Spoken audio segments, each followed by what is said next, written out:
Welcome to Junior Intermediate Social Studies Financial Literacy, the online version. This highlights the beauty of taking a flipped or blended approach to classes, because then when you have a situation like we have today, where because of due to inclement weather, it will not be possible for us to meet together face to face, but the learning goes on online. So it's very important you watch this entire video, and that will help to make up for what we have missed today.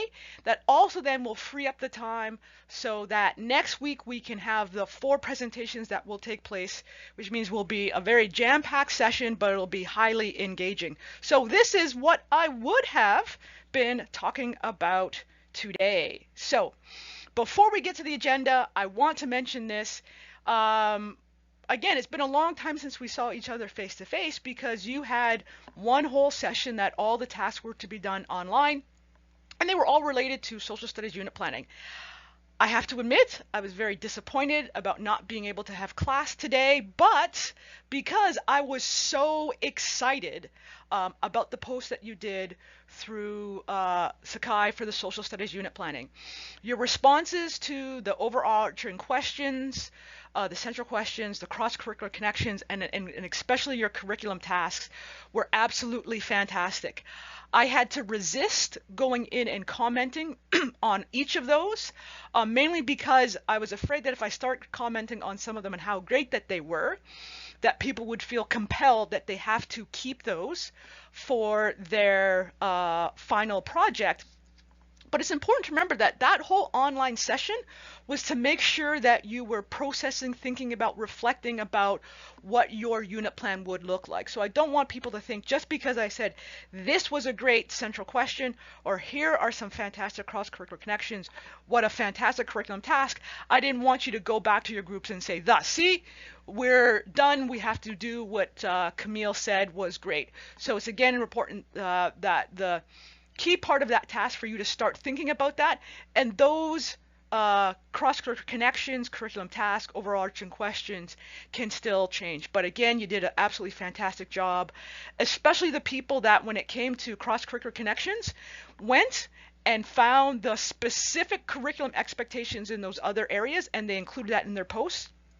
If you didn't do that, you should see what some of these rock stars did and really highlighted that. And we're all going to need to do that anyways. They've just been very proactive and took care of that ahead of time. So it also says to me that you have a really great understanding of what it is that you want to accomplish with your unit plan. And again, great ways of demonstrating your understanding of the inquiry-based learning process, which I think has gotten significantly better since when we first talked about that, because I know people were a little bit uncertain about what that looked like. But in looking at your culminating task, your cross-curricular connections, and your big questions, your big ideas, I can see that you have a significantly better understanding of the inquiry process. Again, kudos. You can see how excited I am on what you did related to that. So on to today's agenda. So the key things for today is that looking at the key parts of the financial literacy visions and goals. And again, this is new to everyone in the province of Ontario.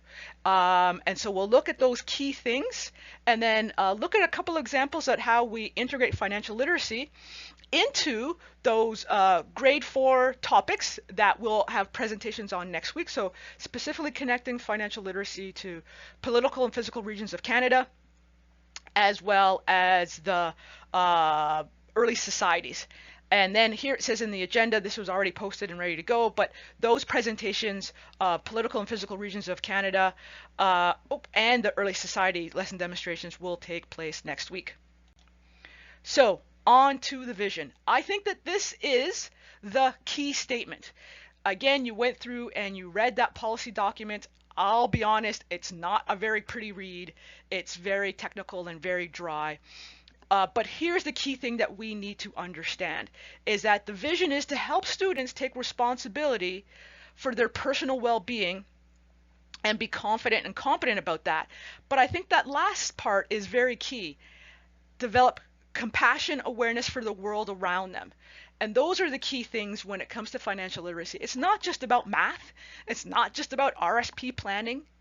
And it's not just about creating a budget. It's really creating these fiscal responsibility and confidence and helping students to understand the fiscal realities of the world around them. So a couple of the key goals, and again, when you're looking at how to integrate financial literacy into your unit plan, these are the key things for you to think about. Again, enabling students to become responsible and active citizens that are informed and critically thoughtful. We should all be able to touch on that within our unit plans. And again, because it provides our students with an opportunity to develop an understanding for economic forces across the world and what impact that has locally, nationally, on a global level. So again, to look for opportunities to connect to that. And the big thing is to become responsible citizens in a global economy so that they can understand the implications for their own choices as consumers. Right there, for me, that's the whole beauty of the financial literacy curriculum. Right there. And we should all be able to connect to that in our unit plans and connect to that across a variety of grade levels and topics. That's the beauty of it. So how do we do that? So again, and this is right from the curriculum document, is that yes, we're going to do these things related to saving and borrowing and investing, but as well it's developing and helping using the financial literacy curriculum to help students to continue to develop their problem solving, inquiry, decision making, critical thinking, and critical literacy skills, although now we're using financial issues as the lens to give them the opportunity to analyze these types of things. So that's how we go about doing that. Thus, here are some specific examples. And on the Google presentation link, you'll be able to use this link and get to this natural resources map for Canada. And I think it's a great opportunity because then you could have students, if you're looking at political and physical regions of Canada, to go and look at the implications of economics, financial realities to the geography of Canada. As well, on this link, it's not a link to one map, it's a link to a whole pile of fantastic maps, maps related to Canada, and they are outline maps that you can download and you can use for students. So that's a great link that you should bookmark.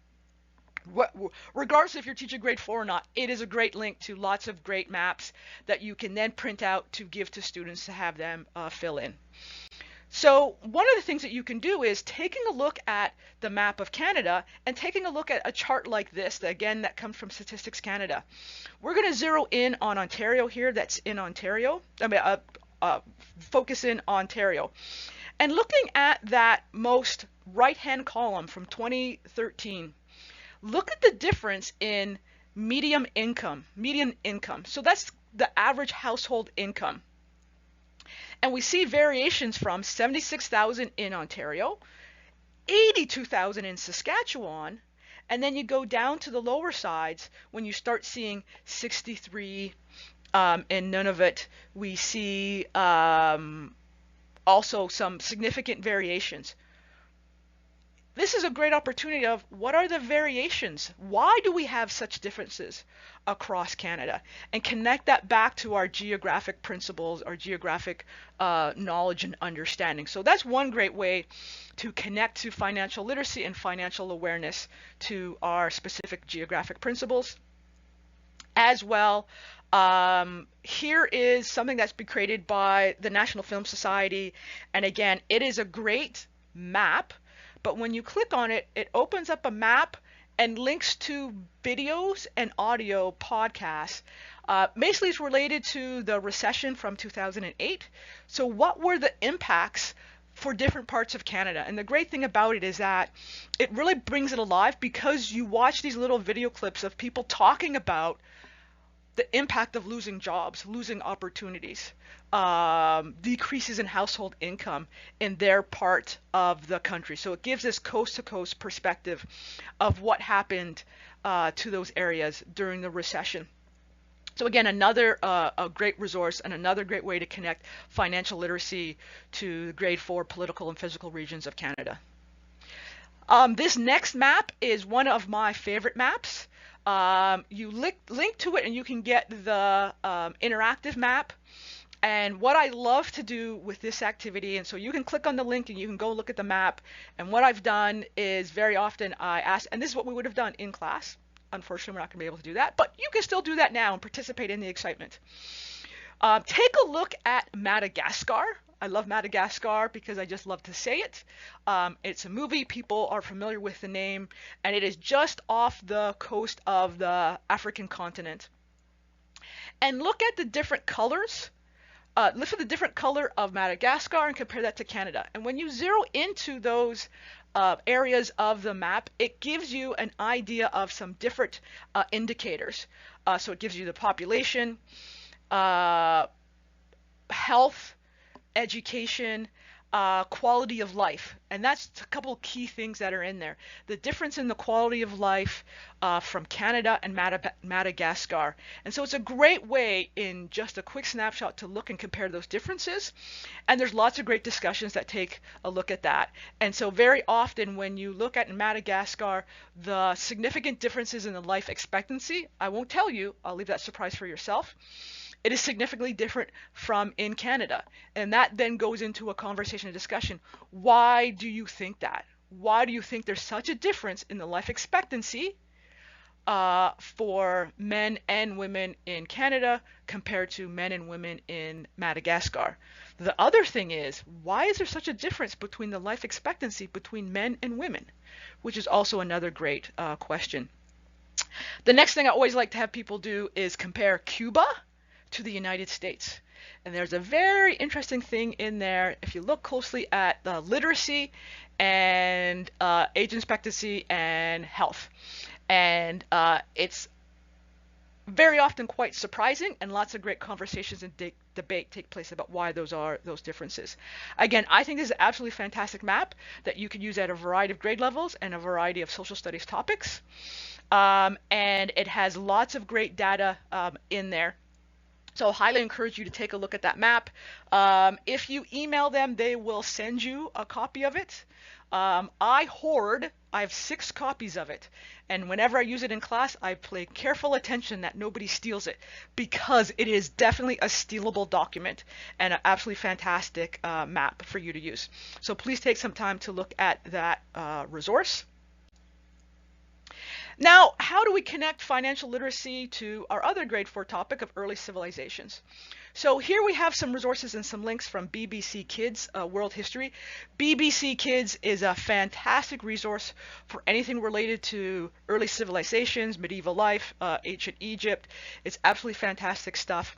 And what we have here is a link to some little activities and even some games that look at trade and travel in the Indus Valley, which is the historic area of modern-day Pakistan and northern India, which is not one of the early civilizations that are really noted within our curriculum document. But remember that we can study any early civilizations.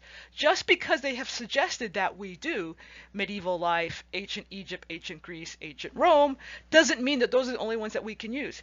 If your school or your student population has a significant number of students from Southeast Asia, why not study the ancient civilizations from Southeast Asia? And here are some great links related to that. So I think that's a great resource to understand trade and travel, mostly the trade part, but that again is connected to financial literacy.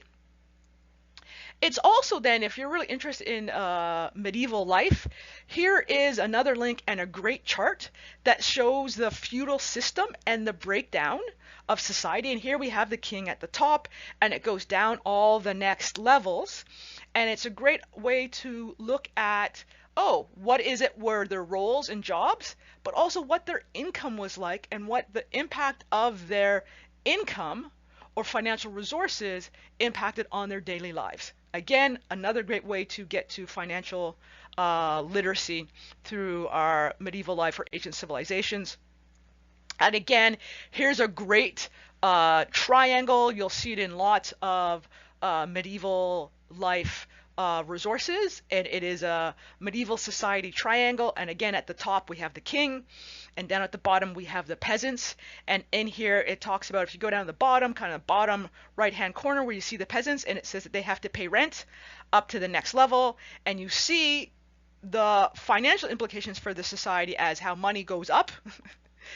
And as you go up, the quality of life and financial resources increases. And it's a great connection for that. Here's the beauty part. Now we have an opportunity to connect that same triangle or compare it to ancient Egypt. So again, very similar. We have the king or the pharaoh at top, and we have the unskilled workers or the peasants at the bottom. And again, it's a great opportunity to talk about the financial implications of this societal triangle. So those are some great ways to connect to financial literacy. I know that is a little bit rushed, but as well, the literature related to online teaching and learning says that students start losing their attention if it's videos are any more than 12 minutes. Here I'm already going into 16 minutes. But I hope that you have found that to be very illuminating. Next week we're going to, I think I need to apologize. We're probably going to have to postpone our review of your lesson plans, your innovative lesson plan review results, because we're going to have to pack in there both the grade 4 and the grade 5 presentations, which will probably be the entire class. And again, I apologize. We won't be able to review the full details of your innovative lesson plan results until the week after. But in my marking so far, you've done a great job on that, and you should all be quite happy with your final evaluation on that. Anyways, that's it for this week. Looking forward to see you next week. Please drive carefully and enjoy the long weekend. Take care.